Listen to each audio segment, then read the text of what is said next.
Hey everybody, GC13 here. The second season of The Owl House ended with our cast in a dire situation, with Luz and her friends trapped on Earth, and King and everyone else trapped on the Boiling Isles with the Collector, a character with all the power of a god and all the empathy of a small child. Now, I can't tell you how Season 3 will resolve things, but really, I can only see three possibilities for the Collector. Either he's sealed back away, loses all of his powers, or someone convinces him to stop abusing his powers. And I suppose there are lots of realistic ways those could happen, but if there's one thing you need to do when you're up against a reality warper, it's expect the unexpected.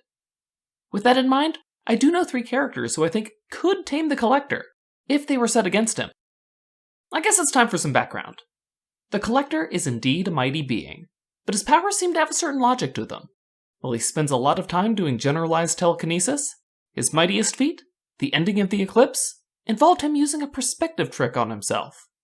That one act reminds me of how a toon would solve a problem. A proper toon, from back in the day. Old-style toons could do all that and more, and they did it by channeling the toon force. Nowadays, though, few toons can feel the toon force, and fewer still can use it to such mighty effect. Using a perspective gag like that makes me wonder if, on some instinctive level, the Collector can.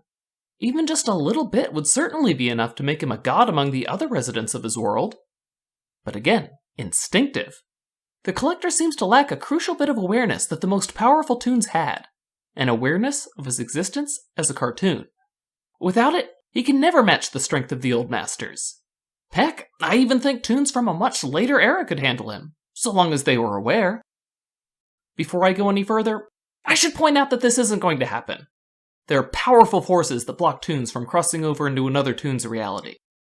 On the Boiling Isles, they might call these forces gods, but to you, me, and any aware toons, they're called network executives.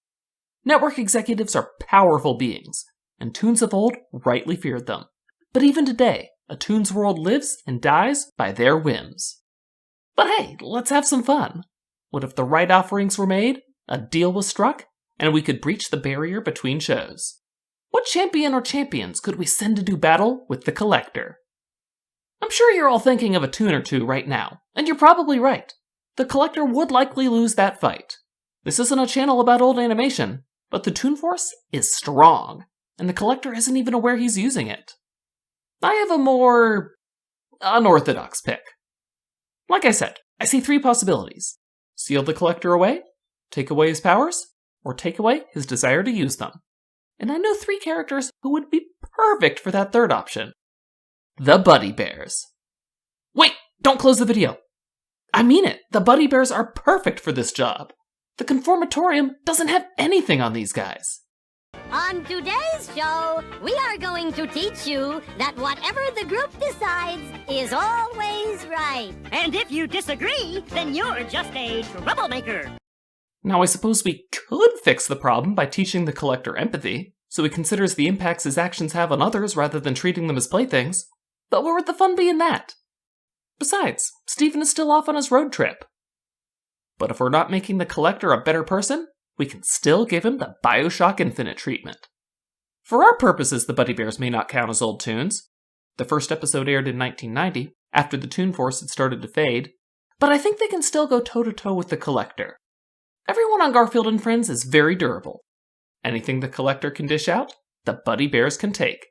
And the Buddy Bears have demonstrated their prowess with the toon force in other ways, such as phasing through solid matter, or communicating with viewers who have already changed the channel. Their most crucial manifestation of the toon force, however, is how they punish disagreeing troublemakers. Let's see Warden Wrath do that. Don't be fooled by their normally cheerful demeanors. The Buddy Bears can get angry. If the Collector wants to make it a fight, it'll be a fight. And in the end, I think it'll be the Buddy Bears standing tall, imparting a little bit of wisdom for the Collector to think about the next time he wants to turn someone into his toy. So you see, kids, never have an opinion of your own, or someone will drop a 16-ton safe on you. What do you guys think? Do you think the Buddy Bears could beat the Collector? Would you rather have them running the Conformatorium, or Warden Wrath? Let me know down in the comments below. Like the video if you liked it, dislike it if you didn't, and make sure you subscribe to the channel for more cartoon videos.